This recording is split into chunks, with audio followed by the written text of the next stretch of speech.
اعوذ باللہ من الشیطان الرجیم بسم اللہ الرحمن الرحیم یا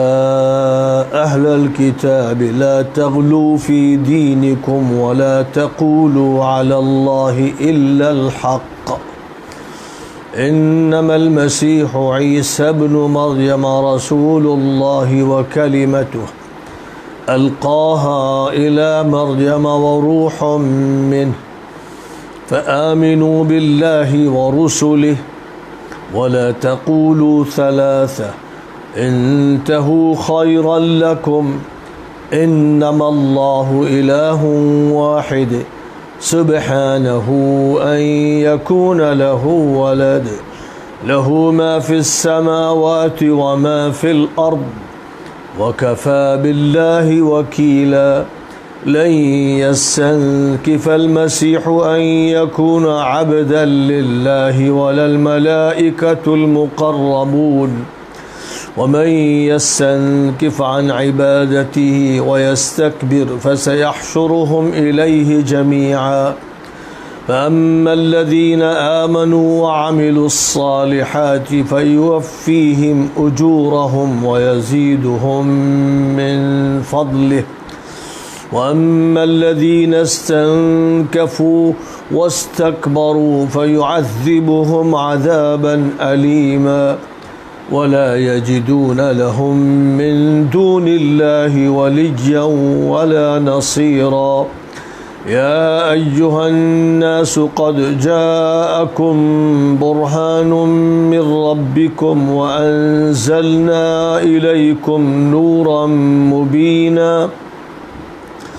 فأما الذين آمنوا بالله واعتصموا به فسيدخلهم في رحمة منه وفضل ويهديهم إليه صراطا مستقيما يستفتونك قل الله يفتيكم في الكلالة إن امرؤ هلك ليس له ولد وله أخت فلها نصف ما ترك وهو يرثها إن لم يكن لها ولد فإن كانت اثنتين فلهما الثلثان مما ترك وإن كانوا إخوة رجالا ونساء فللذكر مثل حظ الأنثيين يبين الله لكم أن تضلوا والله بكل شيء عليم. دین میں بیجا غلو اور عقائد میں انتہا پسندی. اے اہل کتاب اپنے دین میں غلو نہ کرو اور نہ اللہ کے بارے میں سوائے حق کے کچھ کہو. حقیقت یہ ہے کہ عیسیٰ کہ مسیح عیسیٰ ابن مریم اللہ کے رسول ہیں اور اس کا فرمان ہے جس کو اس نے مریم کو دے دیا، یعنی غیر معمولی طور پر اپنے فیصلے سے ان کو پیدا کیا اور اس کی طرف سے وہ ایک عظیم روح کے حامل ہیں. اس لیے اللہ اور اس کے رسولوں کو مان لو اور تین نہ کہو، تثلیث سے باز آ جاؤ، یہی تمہارے حق میں بہتر ہے. اللہ ہی ایک معبود ہے، اس سے پاک ہے کہ اس کی اولاد ہو. آسمانوں اور زمین میں جو کچھ بھی ہے وہ اس کی ملکیت ہے اور کارساز ہونے کے لیے وہی کافی ہے. مسیح کو ہرگز اس میں عار نہیں کہ وہ اللہ کے بندے ہوں اور نہ مقرب فرشتوں کو اس سے عار ہے. اور جو اللہ کی عبادت سے ابا کرے گا اور تکبر کرے گا ان سب کو اللہ اپنے دربار میں اکٹھا کرے گا. جو ایمان والے اور نیک عمل کرنے والے ہوں گے ان کو ان کے بھرپور اجر عطا فرمائے گا اور اپنے فضل سے مزید نعمتوں سے نوازے گا. اور جنہوں نے اس کی عبادت سے شرم محسوس کی اور انانیت اور تکبر میں پڑے ان کو دردناک سزا دے گا اور وہ اللہ کو چھوڑ کر کسی کارساز اور مددگار کو نہیں پائیں گے. اے لوگو، تمہارے پروردگار کی طرف سے تمہارے پاس واضح دلیل آ چکی اور ہم نے صاف روشنی تمہاری طرف اتار دی. اب جو لوگ بھی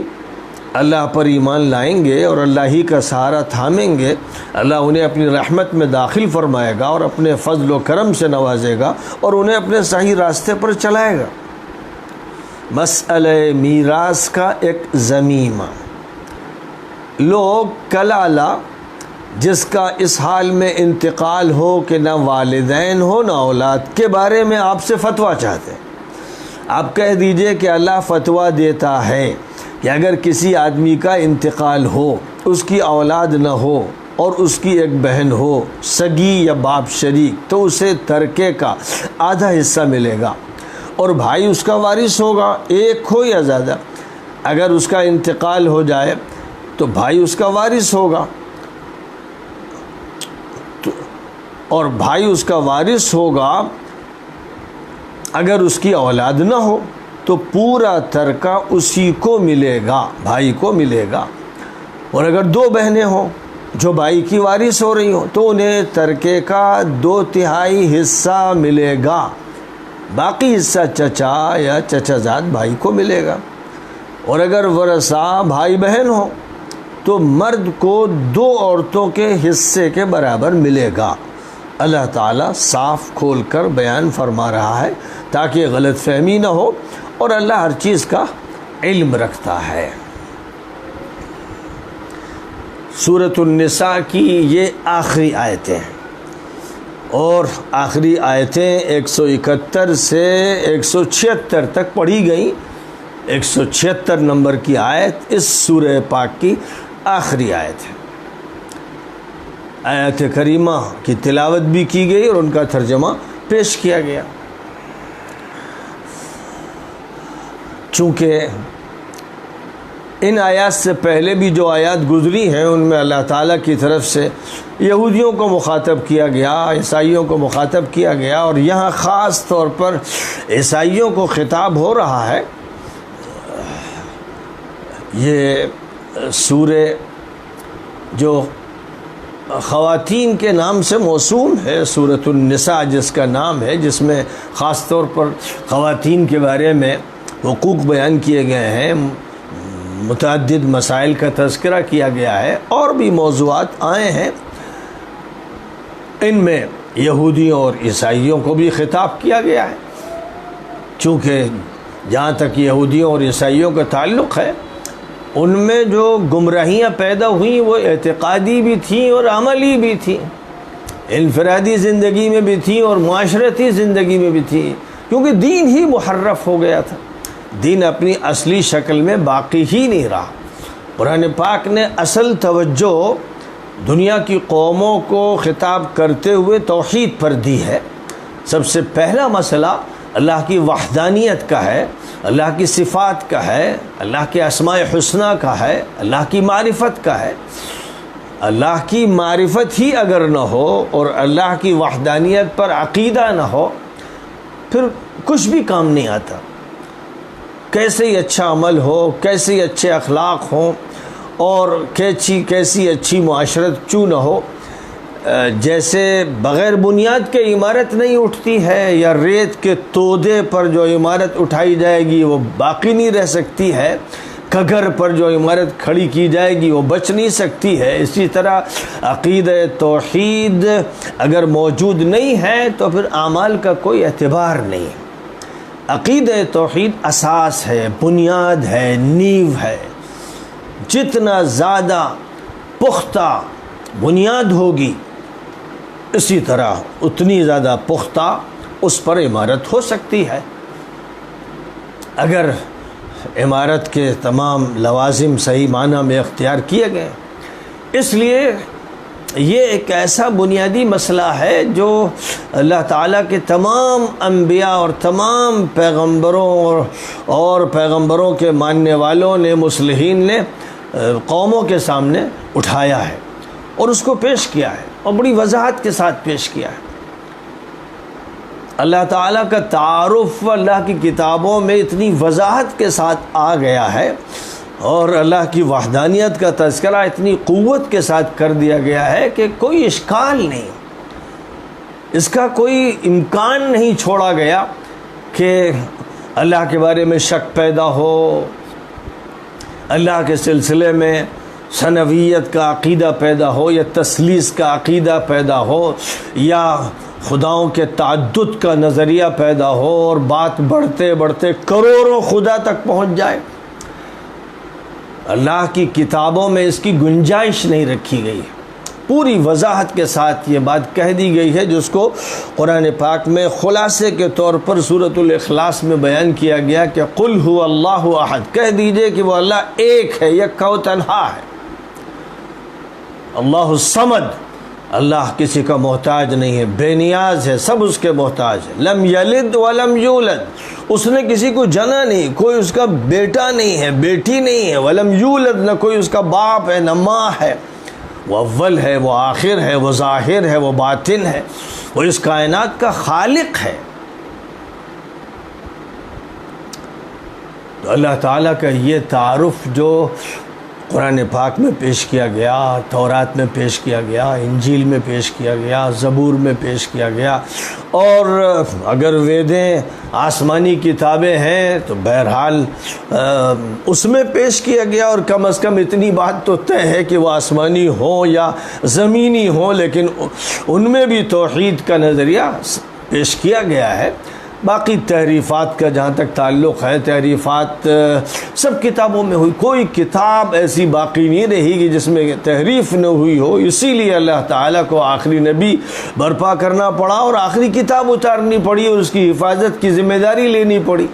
قرآن پاک اللہ کی آخری کتاب ہے، اور آخری کتاب چونکہ پوری دنیا انسانیت کے سامنے پیش کی جانی تھی، اس لیے اللہ تعالیٰ نے ماضی کی کتابوں کی حفاظت کی ذمہ داری تو قوموں پر ڈال دی تھی، لیکن قرآن پاک کی حفاظت کی ذمہ داری اللہ تعالیٰ نے خود سنبھالی اور فرمایا اِنَّا نَحْنُ نَزَّلْنَا الذِّكْرَ وَإِنَّا لَهُ لَحَافِظُونَ، ہم نے ہی یہ نصیحت نامہ اتارا ہے اور ہم ہی اس کی حفاظت کریں گے۔ اور صرف روئے زمین پر قرآن ایک ایسی کتاب ہے جس کے بارے میں دوست اور دشمن دونوں متفق ہیں کہ اس میں کوئی چینجنگ نہیں ہوئی۔ دشمن یہ مانتا ہے کہ محمد صلی اللہ علیہ وسلم نے جو کتاب پیش کی اس میں کوئی رد و بدل نہیں مل سکا ہے، وہ اسے اللہ کی وحی نہیں مانتے ہیں جو غیر مسلم ہے، لیکن یہ مانتے ہیں کہ محمد کی یہ کتاب ہے۔ اس کو مانتے ہوئے وہ یہ بھی مانتے ہیں کہ محمد صلی اللہ علیہ وسلم کے بعد کہیں پر بھی کسی دور میں بھی اس میں کوئی تبدیلی نہیں ہوئی، پوری دنیا کو چھان مارا گیا، کوئی لائبریری نہیں چھوڑی گئی، کوئی ایک نسخہ بھی ایسا دریافت نہیں ہوا قرآن پاک کا جس میں کوئی تبدیلی ہو، کوئی تحریف ہو۔ یہ اللہ تعالیٰ کی حفاظت کی ایک ایسی واضح دلیل ہے کہ ایمان لانے کے لیے یہی کافی ہے۔ اور پھر صرف اتنا نہیں ہوا کہ کتابی شکل میں اس کی حفاظت کا انتظام کیا گیا ہو، بلکہ سینکڑوں، پھر ہزاروں، پھر لاکھوں، پھر کروڑوں قرآن پاک کے حافظ تیار ہو گئے۔ دنیا کی بڑی بڑی قوموں کے پاس اپنی کتابوں کے حافظ بھی نہیں، اور ان کے بڑے بڑے ریسرچ اسکالرز کا یہ ماننا ہے کہ وہ کتابیں اپنی اصل شکل میں محفوظ بھی نہیں، ان کا زمانہ بھی متعین نہیں۔ تورات کا جہاں تک تعلق ہے، انجیل کا ہو، زبور کا ہو، ان کے پیغمبروں کا زمانہ متعین کیا گیا ہے اور وہ کتابیں بھی متعین تھیں، لیکن یہ اعتراف ہے یہودیوں کا بھی اور عیسائیوں کا بھی کہ اصل کتاب، اوریجنل بک دنیا میں کہیں موجود نہیں۔ یہودیوں کا اعتراف ہے کہ ہماری کتاب کو دشمنوں نے جلایا، اور بار بار اس طرح کے واقعات پیش آئے، اور پھر انہوں نے یہ فرض کر لیا اور یہ دعویٰ کیا کہ حضرت عزیر علیہ السلام نے اپنے حافظے سے پھر یہ کتاب لکھوائی، لیکن جو کچھ انہوں نے لکھوایا وہ بھی آج موجود نہیں ہے۔ جو کچھ موجود ہے اس میں اضافے کیے جاتے رہے، مختلف صحیفے شامل کیے جاتے رہے، اور ان میں تضادات ہیں اور ان میں اختلافات ہیں اور ان کے ترجمے میں فرق پائے جاتے ہیں۔ یہی صورتحال انجیل کی ہے کہ دنیا کے تمام عیسائی اس پر متفق ہیں کہ حضرت عیسیٰ کو جو انجیل دی گئی تھی اس کا کوئی نسخہ دنیا میں دریافت نہیں، اور جو نسخے انجیل کے پائے جاتے ہیں وہ نسخے کسی ایک کتاب کے نہیں ہیں، بلکہ 4 حضرت عیسیٰ کے شاگردوں اور شاگردوں کے شاگردوں کے تیار کردہ نسخے ہیں۔ اور ظاہر ہے کہ ایک انجیل کی جگہ 4 انجیلیں کہاں سے آ گئیں، یہ خود ایک بے تکی سی بات ہے، لیکن وہ مانتے ہیں کہ یہ حضرت عیسیٰ کی انجیل نہیں ہے۔ مصیبت ساری یہ ہوتی ہے، انسانوں کا مزاج عجیب طرح کا ہے، خاص طور پر عامیانہ اور سطحیانہ جو مزاج ہے، اور جس مزاج میں ان لوگوں کی طرف سے مداخلت ہوتی ہے اور اس کی تشکیل میں ان کی حصہ داری ہوتی ہے، جو عوام کے بزرگ بن جاتے ہیں، پیر بن جاتے ہیں، ان کے مرشد بن جاتے ہیں، ان کا مرجع بن جاتے ہیں، وہ قوم کے درمیان بڑے مانے جاتے ہیں، اور ان کی طبیعت میں غلو ہوتا ہے، افراط ہوتا ہے، تو وہ مبالغہ آرائی سے بچتے نہیں۔ اور مبالغہ آرائی کا نتیجہ یہ ہوتا ہے کہ وہ دین میں اپنی طرف سے اضافے کرتے ہیں، اپنی طرف سے وہ بہت سی ایسی باتیں کہتے ہیں جو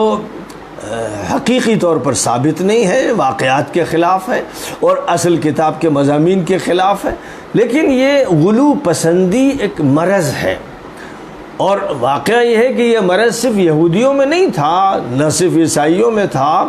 بلکہ یہ مرض مسلمانوں میں بھی ہے، ہندوؤں میں بھی ہے، دنیا کی تمام قوموں میں یہ مرض ہے۔ اور یہ مرض جب دین پر اثر انداز ہوتا ہے تو پھر دین صحیح شکل میں باقی نہیں رہتا ہے۔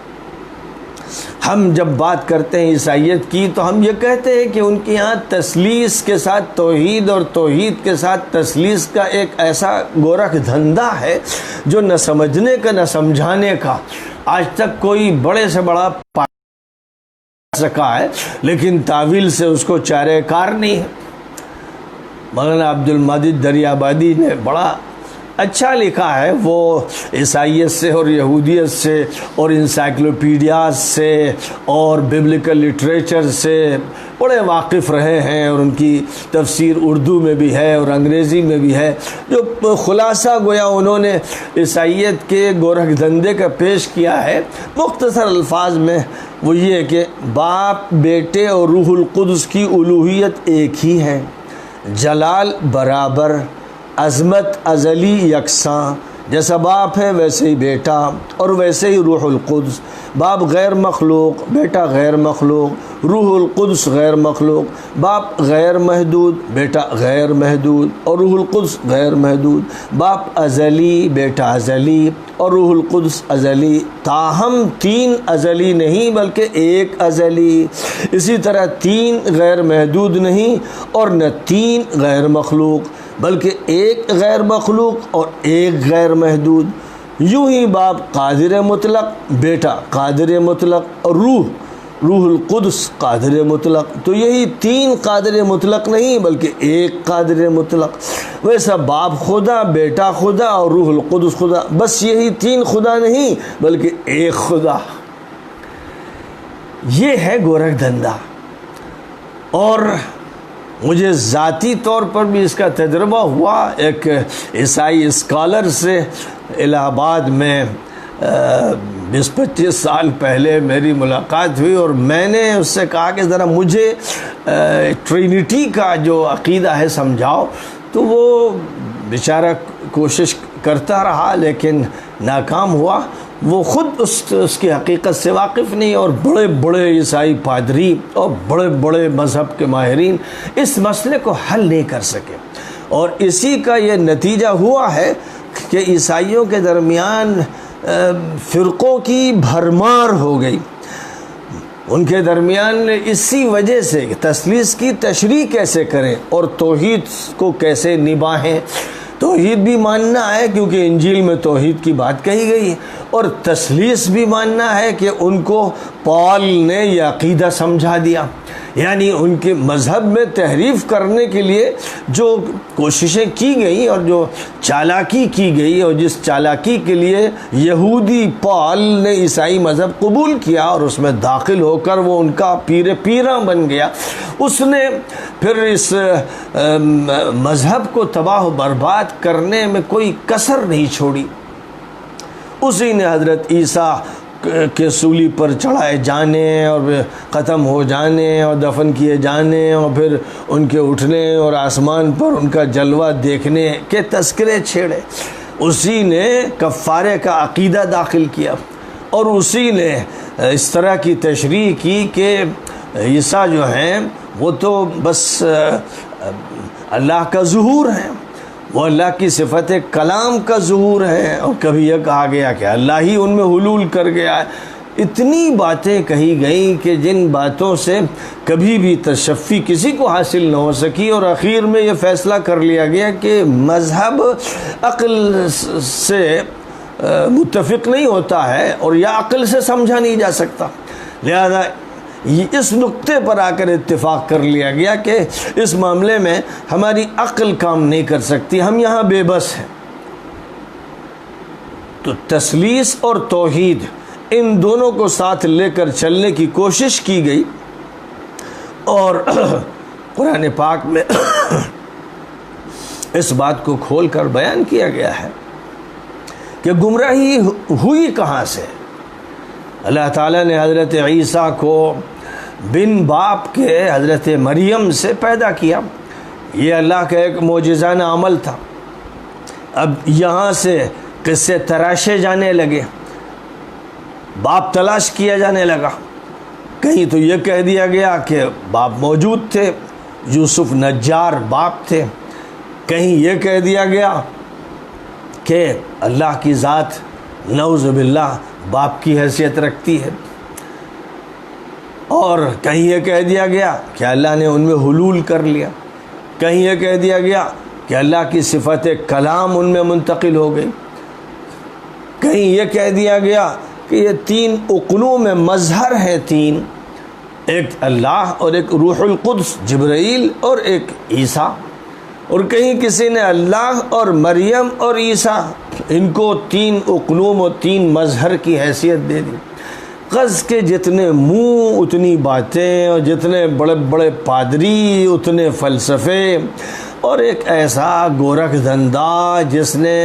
عیسائیت کو ایک نامعلوم سا اور مجہول سا اور بے معنی سا مذہب بنا دیا کہ جذباتی طور پر لوگ ضرور اس سے متعلق ہیں، لیکن ان کا تعلق بھی ایسا ہو گیا ہے کہ گویا سب کچھ سمٹ کر صلیب میں آ گیا ہے، صلیب کا نشان اور صلیب کی علامت، اور گرجا کے اوپر صلیب لگی ہوئی آپ کو ملے گی ہر جگہ، سارا موضوع سمٹ کر صلیب پہ آ گیا، اور صلیب کا یہ نقطہ نظر جو ہے اس کا تعلق کفارے سے جوڑ دیا گیا کہ اللہ کا بیٹا قربان ہو گیا، اور اللہ نے اپنے بیٹے کو اس لیے قربان کر دیا کہ عیسیٰ کے ماننے والے اور عیسیٰ کی امت اور عیسیٰ کی قوم کی بخشش کا فیصلہ ہو جائے۔ یعنی اللہ تعالیٰ نے پوری قوم اور تمام عیسائیوں کے کفارے کے لیے اپنے بیٹے کی قربانی کر دی۔ اس لیے اب چونکہ زندگی جو ہے وہ بے سمت ہے اور بغیر کسی ہدایت کے ہے، اور بے شمار گناہ اس میں ہیں، اور طرح طرح کے جرائم ہیں، اس لیے سب سے زیادہ تلاش کفارے کی ہے، اور کفارہ پہلے ہی سے عیسیٰ نے دے دیا، اور اللہ نے پوری قوم کے لیے کفارے کا انتظام کر دیا، اس لیے اب ساری عیسائیت بے گناہ ہو گئی، بس عیسیٰ پر عقیدہ اور صلیب پر عقیدہ ہی ان کے لیے کافی اور شافی ہو گیا۔ اللہ تعالیٰ نے اپنی آخری کتاب میں آخری نبی کے ذریعے سے پوری عیسائی دنیا کے سامنے اس حقیقت کو رکھا کہ یاد رکھو کہ مسیح، لفظ مسیح جس کے معنی مبارک کے ہوتے ہیں، وہ مسیح جس کا نام عیسیٰ ہے، وہ مریم کا بیٹا ہے اور اللہ کا رسول ہے، اور وہ اللہ کے کلمہ کن فیکونی کا اظہار ہے، وہ اللہ کا کلمہ ہے۔ یہاں پر حضرت عیسیٰ کے لیے جو کلمہ کا لفظ استعمال کیا گیا وہ اس معنی میں کہ طبعی طور پر اور روایتی طور پر ان کی پیدائش نہیں ہوئی ہے، بلکہ اللہ تعالیٰ نے اپنے کلمہ کن فیکونی، یعنی اللہ کا جو فیصلہ ہوتا ہے، ارادہ ہوتا ہے، مشیت ہوتی ہے اور حکم ہوتا ہے، اس کی بنیاد پر عیسیٰ مسیح کو تشکیل دے دیا گیا، اور پھر اللہ کی طرف سے روح بھیج دی گئی جو مریم میں داخل کر دی گئی۔ یہاں روح منہ فرمایا گیا، آدم علیہ السلام کے بارے میں تو یہ فرمایا گیا فَإِذَا نَفَخْتُ فِيهِ مِن رُّوحِي، فقعوا لہ ساجدین، جب میں اپنی روح داخل کر دوں آدم کے مجسمے میں، آدم کے پتلے میں، تو تم لوگ اس کے سامنے سجدہ کرنا، جھک جانا۔ تو روحی کا لفظ استعمال کیا گیا، لیکن بالاتفاق پوری دنیا مذاہب کی اس کو مانتی ہے کہ آدم کو مٹی سے بنایا گیا اور اس کے بعد اللہ کی طرف سے ایک روح اس میں ڈال دی گئی۔ وہ اللہ کی روح ہے، یہ کوئی نہیں مانتا، کوئی بھی آدم کو وہ حیثیت نہیں دیتا کہ وہ خدا کا مظہر ہیں اور ان کی پوجا پاٹ کی جائے اور ان کو خدا مانا جائے۔ اور قرآن پاک میں یہ بات بھی کہی گئی، گزر چکی ہے کہ عیسائیوں سے یہ مخاطب کر کے کہا گیا کہ اگر تم عیسیٰ کو اس لیے حیرت انگیز مانتے ہو اور خدا کی خدائی ان میں حلول شدہ مانتے ہو کہ وہ بن باپ کے صرف ماں سے پیدا کیے گئے، تو پھر زیادہ مستحق تو اس کے آدم ہے کہ جو بغیر ماں اور بغیر باپ کے پیدا کیے گئے۔ ان کی نسبت اگر تم کرتے ہو، کہتے وہ ابن اللہ ہیں، تو بات زیادہ معقول ہوتی۔ ظاہر ہے کہ اللہ تعالیٰ نے بار بار واضح فرما دیا کہ نہ کوئی باپ اس کا، نہ کوئی بیٹا اس کا، نہ کوئی بیوی اس کی، اس کا ان رشتوں سے کوئی تعلق ہی نہیں ہے۔ وہ کریٹر ہے، خالق ہے، وہی ہمیشہ سے ہے، وہی ہمیشہ رہے گا۔ اس کے یہاں ماضی اور حال و مستقبل کے زمانوں کی کوئی حیثیت نہیں ہوتی ہے۔ زمانوں کا وہ خالق ہے، جیسے مکان کا خالق ہے ویسے ہی وہ زمان کا خالق ہے۔ اس لیے عیسائیوں سے کہا جا رہا ہے ایک کتاب والو، عزت کی جا رہی ہے، یہ کہا جا رہا ہے اے پڑھے لکھے لوگوں، اے گریجویٹس، اے وہ لوگوں جو کتاب رکھتے ہو، کہتے ہو کہ آسمانی کتاب ہے، غلو مت کرو، اپنے دین میں غلو مت کرو، کیونکہ غلو اگر کرو گے یعنی بیجا باتیں اپنی طرف سے طے کرو گے، افراد کرو گے، حد سے آگے بڑھو گے، تو اس کا نتیجہ یہ ہوگا کہ تمہارا عقیدہ سلامت نہیں رہے گا۔ اس لیے اللہ کے بارے میں وہی کہو جو حق ہے، جو اللہ خود بتا رہا ہے۔ ظاہر ہے کہ تم تو اللہ سے پہلے تھے نہیں اور اللہ کے وجود کے گواہ تو ہو نہیں، اللہ تعالیٰ تو اول اور آخر اور ظاہر و باطن ہے۔ تو جو اللہ کہہ رہا ہے اپنی تمام کتابوں میں وہ بتاتا رہا، ہزاروں سال میں جو پیغمبر آتے رہے، نبی آتے رہے، صحیفے لاتے رہے، کتابیں لاتے رہے، ان میں سب سے زیادہ وضاحت کے ساتھ جو مضمون بیان کیا گیا وہ یہی کہ اللہ ایک ہے، اور دعوت اسی کی دی گئی کہ اللہ کی وحدانیت کو تسلیم کرو، اس کی صفات کو مانو۔ تو ایک کتاب والو، غلو اپنے دین میں مت کرو، وہی کہو جو برحق ہے۔ اور جہاں تک تعلق ہے عیسیٰ کا، وہ مبارک تھے، مریم کے بیٹے تھے، اللہ کے رسول تھے، اللہ کے فرمان کے مطابق ان کا وجود ہوا اور اللہ نے وہ روح عطا فرمائی جس روح کے نتیجے میں اللہ تعالیٰ نے ان کی ولادت کا انتظام فرمایا۔ اس لیے اللہ کو مانو، اس کے رسول کو مانو اور تمام رسولوں کو تسلیم کرو، اور تثلیث کی بات چھوڑ دو، باز آ جاؤ تثلیث سے، یہی تمہارے لیے بہتر ہے، ورنہ سوائے تباہی کے اور تمہیں کچھ نہیں ملے گا۔ اللہ آسمانوں کا مالک ہے، زمین کا مالک ہے، فضاؤں کا مالک ہے، وہی تنہا سب کے لیے کافی ہے۔ اور مسیح تو بیچارے خود گڑگڑاتے رہے، اللہ سے مانگتے رہے، اللہ سے لو لگاتے رہے، دنیا کو بتاتے رہے کہ وہ بندے خدا ہیں، وہ اللہ کی طرف سے پیغمبر ہیں۔ ان کو اس میں آر نہیں محسوس ہوا کبھی کہ وہ اللہ کی بندگی کریں، اور نہ فرشتے جو مقربین بارگاہ الہی ہیں، جن کو اللہ نے نورانی بنایا ہے، جو معصوم ہیں، انہوں نے کبھی اس سے آر محسوس نہیں کیا کہ وہ بندگی کے لیے سر جھکا دیں اور اللہ کی بندگی کا قلادہ اپنی گردنوں میں ڈال لیں۔ تو سن لو اچھی طرح سے کہ جو بھی اللہ کی عبادت سے آر محسوس کرے گا، تکبر کرے گا، پھر اللہ تعالیٰ اس کو سخت ترین سزا دے گا، دردناک سزا دے گا، المناک سزا دے گا۔ ایسے لوگوں کو کوئی نہیں ملے گی، کوئی مددگار نہیں ملے گا، کوئی ناصر اور حامی نہیں ملے گا۔ اس لیے سن لو لوگوں، اللہ کی طرف سے حجت آ چکی ہے، دلیل آ چکی ہے۔ یہ قرآن جو نور مبین ہے اس کو ہم نے عطا کر دیا ہے، ایک ایسی روشنی تمہیں دے دی گئی ہے کہ جس روشنی سے ظلمتوں کو چاک کر دیا گیا ہے، اور تمہیں ایسی دلیل اور حجت دے دی گئی ہے کہ جس کے بعد کسی شک و شبے کی کوئی گنجائش نہیں ہے۔ اس لیے اس قرآن کو تھام لو، مضبوطی سے اس کو پکڑ لو تو اللہ کی رحمت تمہیں نصیب ہوگی، اس کا فضل عطا ہوگا، صراط مستقیم پر تم کو ڈال دیا جائے۔ یہ ساری باتیں قرآن پاک میں جب فرمائی جا رہی ہیں تو خطاب عیسائیوں سے بھی ہو رہا ہے، یہودیوں سے بھی ہو رہا ہے، مسلمانوں سے ہو رہا ہے، دنیا کی مشرق قوموں سے ہو رہا ہے، خطاب سب سے ہے، اور خاص طور پر وہ لوگ کہ جنہوں نے ایمان قبول کیا، جنہوں نے قرآن کو تسلیم کیا، نبی کو تسلیم کیا، ان سے کہا جا رہا ہے۔ اور جب یہ بات کہی جا رہی ہے تو گویا کہ یہ بتایا جا رہا ہے جس طرح ماضی کی قومیں گمراہ ہوئیں، اور خاص طور پر عیسائی آخری دور میں گمراہ ہوئے، غلو کے نتیجے میں گمراہ ہوئے، قرآن پاک میں مسلمانوں کو بھی غلو سے روکا گیا ہے۔ افراط و تفریط یہ دونوں رخ ایسے ہیں جو اعتدال سے دور کر دیتے ہیں، کوئی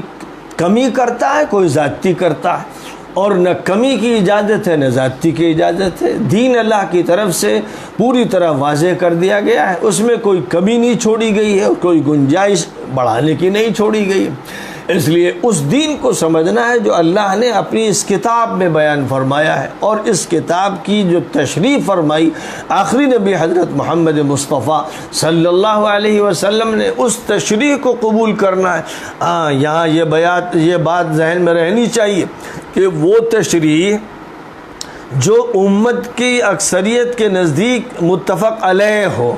وہ تشریح جس میں آپس میں جھگڑے ہوں، اختلافات ہوں، ان تشریحات کو کنارے رکھ دیجئے، کیونکہ ضعیف حدیثوں سے اور منکر حدیثوں سے اور موضوع حدیثوں سے استدلال کر کے اور تعویلات کا انبار لگا کر اس امت میں جو باتیں ہوتی رہی ہیں، کسی عالم نے، کسی محدث نے، کسی مصنف نے کر دی ہیں، وہ حجت نہیں۔ حجت اصلاً قرآن ہے، اور پھر قرآن کی تشریح میں حضور کی وہ حدیثیں اور آپ کی زندگی کا آئینہ صاف و شفاف ہے، وہ چیزیں حجت ہوں گی پوری امت کے لیے، جس پر امت پوری متفق ہوگی، یعنی امت کی اکثریت متفق ہوگی۔ اور جہاں سے اختلاف کی دراڑیں پیدا ہوئی ہیں وہ حجت نہیں ہوگا،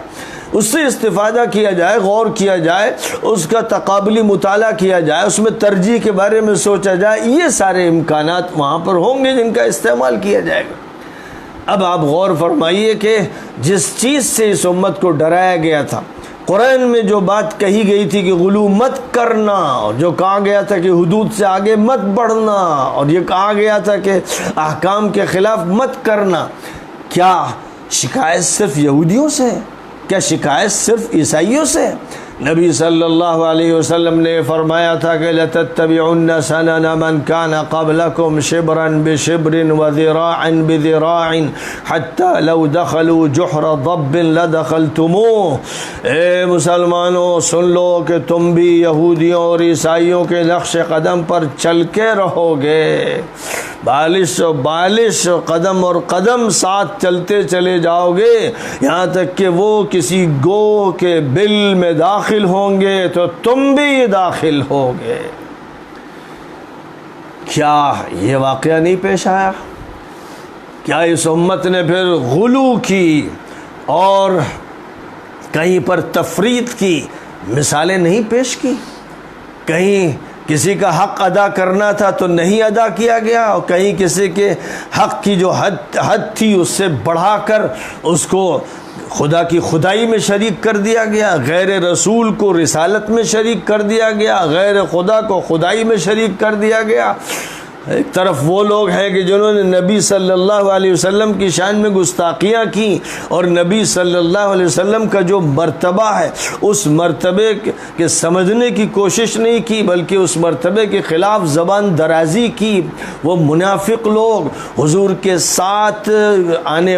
کے پاس بیٹھنے والے اور امت کے گھسپیٹیے، جنہوں نے حضور پاک علیہ السلام کے گھر پر الزام لگایا، جنہوں نے حضور پاک علیہ السلام کے انصاف پر الزام لگایا، جنہوں نے حضور کی باتوں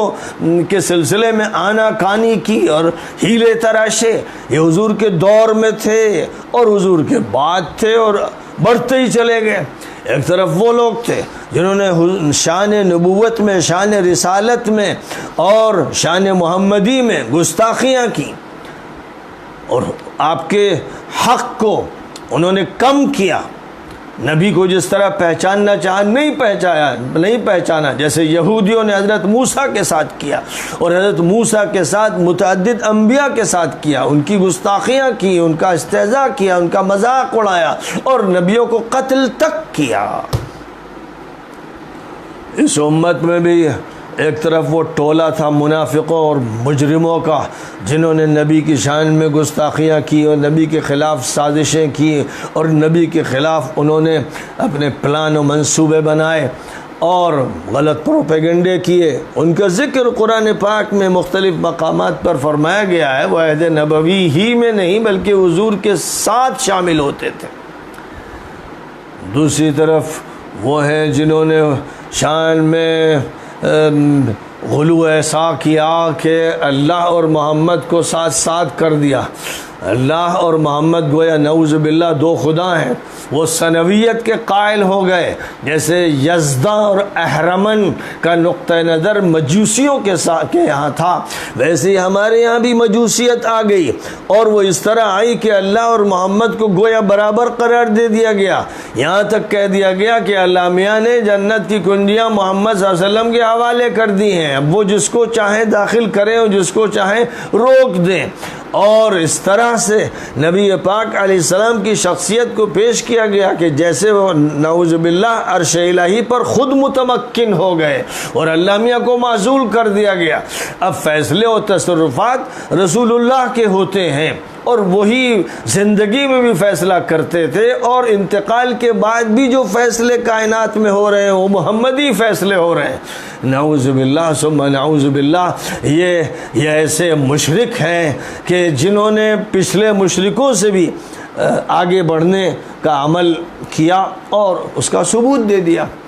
اور پھر بات یہی نہیں ٹھہری، بات پھر بڑھتی گئی کہ محمد صلی اللہ علیہ وسلم کے غلام جن کو اولیاء کہا گیا، صلحاء کہا گیا، بڑے بڑے بزرگوں کی کرامات کے اس طرح ذکر ہوا کہ وہ زندگی میں بھی اپنی کرامات کے ساتھ لوگوں کے درمیان تھے، اور کرامات کا مطلب کہ نبیوں کے معجزات کی طرح ان کی کرامات ظاہر ہوتی رہیں۔ اور اس کے بعد بات یہیں پر نہیں رکی کہ کرامات تو اگر واقعی ثابت ہیں تو حق ہیں، جیسے معجزات حق ہیں، اللہ تعالیٰ نے ان کو بھی یہ عزت عطا فرما دی، اگر ثبوت ہو، یہ خرافات نہ ہو، جھوٹی روایات نہ ہو۔ لیکن بات یہیں تک نہیں ٹھہری، جب ان کا انتقال ہو گیا تو اب ان کی کرامات کا ظہور ہوتا رہا۔ اب وہی ہیں جو دنیا چلا رہے ہیں، اب انہی کی باتیں چل رہی ہیں، ان کی نسبت سے کام ہوتے ہیں، ان کی قبر پہ حاضری سے ہوتے ہیں، ان کے نام پر دیگ چڑھانے سے ہوتے ہیں، چڑھاوے چڑھانے سے ہوتے ہیں، قبر پر چادر ڈالنے سے کام ہوتے ہیں، ڈیوڑی پر آنے سے ہوتے ہیں، آستانے پر سر جھکانے سے ہوتے ہیں۔ بات اسی طرح مشرکانہ رخ پہ بڑھتی ہے اور بڑھتی چلی جاتی ہے۔ جیسے حضرت اسماعیل کی اولاد پہلے دن مشرک نہیں ہو گئی، حضور پاک علیہ السلام کی بعثت سے 150 سال پہلے مورتیوں کا سلسلہ شروع ہوا اور پھر بڑھتے بڑھتے کعبے کے اندر 360 مورتیاں ہو گئیں اور کعبے کے باہر بھی 360 مورتیاں ہو گئیں۔ یہ کون لوگ تھے جنہوں نے یہ کیا؟ یہ حضرت اسماعیل کی اولاد تھے۔ جب بگاڑ آتا ہے تو بگاڑ ٹھہرتا نہیں، بڑھتا جاتا ہے۔ جب شراب کی چسکی لی جاتی ہے تو ٹھہرتی نہیں ہے، وہ پھر بڑھتی جاتی ہے، پھر 1 بوتل شراب، 2 بوتل شراب۔ جب تمباکو کھایا جاتا ہے تو پھر بات رکتی نہیں ہے، پھر وہ بڑھتی چلی جاتی ہے۔ جب سگریٹ پی جاتی، بیڑی پی جاتی ہے تو ایک بیڑی یا ایک سگریٹ پر بات رکتی نہیں ہے، بڑھتی جاتی ہے جب تک پھیپھڑوں کو گھلا نہ دے، جلا نہ دے۔ یہ گمراہی کا حال ہے۔ تو ایک طرف یہ غلو اور ایک طرف وہ تنقیص۔ اسی طرح حضور پاک علیہ السلام نے فرمایا تھا، حضرت علی رضی اللہ تعالیٰ عنہ سے فرمایا تھا کہ 2 قسم کے لوگ تمہارے بارے میں ہلاک ہو جائیں گے۔ صحیح حدیث سے ثابت ہے کہ ایک طرف وہ لوگ جو تم سے دشمنی کریں گے، تمہارے خلاف بغاوت کریں گے، لڑیں گے اور تم کو گوارا نہیں کریں گے، وہ گمراہ ہوں گے، جو تنقیص کریں گے، سب و شتم کریں گے، اور ایک طرف وہ لوگ ہوں گے جو غلو کریں گے، غلو کر کے تم کو نبی کا متبادل بنا دیں گے یا خدا کی جگہ بٹھا دیں گے، یا علی کے نعرے لگائیں گے، گویا جیسے یا اللہ کہا جاتا ہے کہ اللہ ہے جو حاضر اور ناظر ہے، اللہ ہے جس کا علم ہر جگہ ہے، اللہ ہے جس سے کوئی چیز مخفی نہیں، اور اللہ ہے جو کہتا ہے ادعونی استجب لکم، مجھے پکارو میں تمہاری پکار سنتا ہوں، واسطے مت اختیار کرو۔ تو وہ ایک طرف وہ ہوں گے جو کہیں گے یا علی، دوسری طرف وہ ہوں گے جو کہیں گے یا غوث، تیسری طرف وہ ہوں گے جو کچھ اور لفظ استعمال کریں گے، اے داتا گنج بخش۔ تو اس طرح سے کوئی یا رسول اللہ کہہ کر انہیں پکارے گا، کوئی یا علی کہہ کر علی کو پکارے گا، کوئی یا غوث کہہ کر غوث کو پکارے گا، جیلانی کو پکارے گا۔ یہ ساری وہ گمراہیاں ہیں اس امت میں پیدا ہوئیں جن کے بارے میں نبی صلی اللہ علیہ وسلم نے صاف واضح کر دیا تھا، جن پر قرآن میں روک لگا دی گئی تھی، جن سے شدت کے ساتھ منع کیا گیا تھا، لیکن گمراہ قومیں جب بگڑتی ہیں تو بگڑتی چلی جاتی ہیں، ڈھلواں راستے پر پھسلتی چلی جاتی ہیں، خندق میں گرتی چلی جاتی ہیں۔ لہذا ایک طرف وہاں بھی یہ ہوا کہ ایک طرف علی کے دشمن تھے اور ان کے خلاف باغی تھے، وہ تباہ و ہلاک ہو گئے، اور ایک طرف وہ تھے جنہوں نے علی کے بارے میں غلو کیا، کبھی انہیں رسول بنا دیا، کبھی کہہ دیا کہ جبرائیل ان کے پاس لا رہے تھے، کبھی ان کی اولاد میں سے کسی ایک شاخ میں اپنے لیے قیامت تک امام طے کر دیے۔ قرآن پاک سے ہٹنے کے یہ سب نتائج تھے۔ قرآن کہتا ہے کہ امت کے درمیان شورا کا طریقہ اختیار کیا جائے گا، سیاسی مسائل کے بارے میں وضاحتیں فرما دی گئیں، معاشی مسائل، معاشرتی مسائل، تمدنی مسائل، تعلیمی مسائل کے بارے میں بنیادی ہدایتیں قرآن پاک میں دے دی گئی ہیں۔ آج بھی جتنے بھی انسان، یہاں تک کہ غیر مسلم بھی قرآن پاک پڑھتے ہیں اور صحیح ترجمہ ان تک پہنچتا ہے تو بات سمجھ لیتے ہیں، لیکن گورکھ دھندا جسے کہتے ہیں عقائد کا، کہ توحید سے انحراف اختیار کیا گیا، رسالت سے انحراف اختیار کیا گیا اور خانہ زاد قسم کے عقیدے پیدا کر دیے گئے، ایک نیا دین اصل دین کے مقابل کھڑا کر دیا گیا۔ یہ ایک جگہ نہیں ہوا ہے، یہ مختلف جگہوں پر ہوا ہے۔ جو لوگ الزام دے دیتے ہیں شیعوں کو، وہ اپنے گھر کو دیکھیں کہ اہل سنت والجماعت جو کہلاتے ہیں ان کے بارے میں وہ کیا کہتے ہیں اور وہ پھر دوسروں کے بارے میں کیا کہتے ہیں۔ یہ پوری جو امت مسلمہ ہے، کس نے ان کو 73 فرقوں میں بانٹا، کس نے ان پر فتوی بازی کی، کس نے ان کے درمیان دوریاں پیدا کی، کون اسی مہم میں لگے رہے؟ نبی کو مبعوث کیا گیا تھا کہ کافروں کو جوڑ دیں، مشرکوں کو قریب کر دیں، ان کے عقیدے صاف کر دیں، توحید کی طرف ان کو لے کے آ جائیں۔ انہیں مبعوث کیا گیا تھا اس لیے کہ انسانیت کو ایک پلیٹ فارم پر جمع کر دیں۔ ان کے بعد ایسے نالائق، ایسے لوگ آتے رہے جنہوں نے یہ مشن بنا لیا کہ امت کو توڑیں کیسے، پھاڑیں کیسے اور اس کو دور کیسے کریں۔ وہ اس کام میں لگ گئے اور اسی کام میں انہوں نے اپنے عقیدے کی کتابوں کو اور اپنی شرعی کتابوں کو، فتوے کی کتابوں کو وقف کر دیا۔ اسی سے دلچسپی ہونے لگی کہ ٹوٹ پھوٹ کے عمل کو کیسے آگے بڑھایا جائے۔ تو یاد رکھیں تمام لوگ کہ قرآن مرجع ہے، قرآن کی طرف دیکھنا ہے، عقیدہ قرآن سے لینا ہے، اور پھر نبی پاک علیہ الصلاۃ والسلام کی زندگی کو اصل قرار دینا ہے، اور آپ کی حدیثوں کو بھی آپ کی زندگی اور قرآن پاک کی روشنی میں سمجھنا ہے۔ محض اس بنیاد پر نہیں کہ فلاں حلقے نے اس کو قبول کیا ہے اور فلاں محدث نے اس کی تائید کر دی ہے، اتنا کافی نہیں ہوگا۔ تو بات پوری وضاحت کے ساتھ قرآن پاک میں جب کہی گئی اور عیسائیوں کو مخاطب کیا گیا تو یہ بھی فرما دیا گیا تھا کہ المغضوب علیہم اور الضالین کے راستے سے بچنا ہے، اور المغضوب علیہم سے مراد کا تعین کرتے ہوئے یہودیوں کا اور یہودیوں کے راستے پر جو بھی چلیں، اور عیسائیوں کا تذکرہ اور عیسائیوں کے راستے پر جو بھی چلیں۔ یہودیوں کی اصل بیماری ڈھٹائی تھی اور بیجا مجرمانہ جرت تھی کہ جانتے ہوئے کہ یہ فرض ہے وہ ترک کرتے تھے، اور جانتے ہوئے کہ حرام ہے اس کو اختیار کرتے تھے۔ عیسائیوں کی بنیادی بیماری جہل، خرافات، غلو پسندی تھی، جس کے نتیجے میں انہوں نے نبی کو خدا بنا دیا اور تثلیث کے عقیدے میں مبتلا ہو گئے۔ اور ہماری بیماری اس ہندوستان میں سناتن دھرم والے جو دعویٰ کرتے ہیں کہ ان کا دین ہی قدیم ہے، ظاہر ہے کہ قدیم دین جسے کہتے ہیں وہ ہے جو ایشور والا دین ہو، جو ایک اللہ کو مانے، ایک ایشور کو مانے۔ یہی بات اصلاً سمجھائی گئی، اور جتنے بھی پیغمبر آئے ہوں گے اس ملک میں اور جو بھی ریفارمر اٹھے وہ یہی کہتے رہے کہ ایک ایشور کو، ایک مالک کو، ایک پروردگار کو، ایک اللہ کو تسلیم کیا جائے۔ لیکن جیسے وہاں لوگوں کو چین نہیں ہوا اور اس امت میں لوگوں کو سکون نہیں ہوا، کسی نے قبروں کو سجا لیا، اور کسی نے آستانے بنا لیے، تو کسی نے بتوں کو سجا لیا اور دیوی بنا لی اور دیوتا بنا لیے۔ تو بس یہ انسانوں کی ایک ایسی بیماری ہے جس سے نجات، جسے اللہ نصیب فرما دے، وہ راستے پر پڑ جاتا ہے، اس کو صراط مستقیم حاصل ہو جاتا ہے۔ فرمایا گیا کہ ہم نے پوری روشنی تم کو عطا کر دی ہے، اور کہیں پر بھی اب کوئی دھندلکا نہیں ہے، تاریکی نہیں ہے۔ تم اگر راستہ دیکھنا چاہو تو دیکھنے میں کوئی دشواری نہیں۔ آخر میں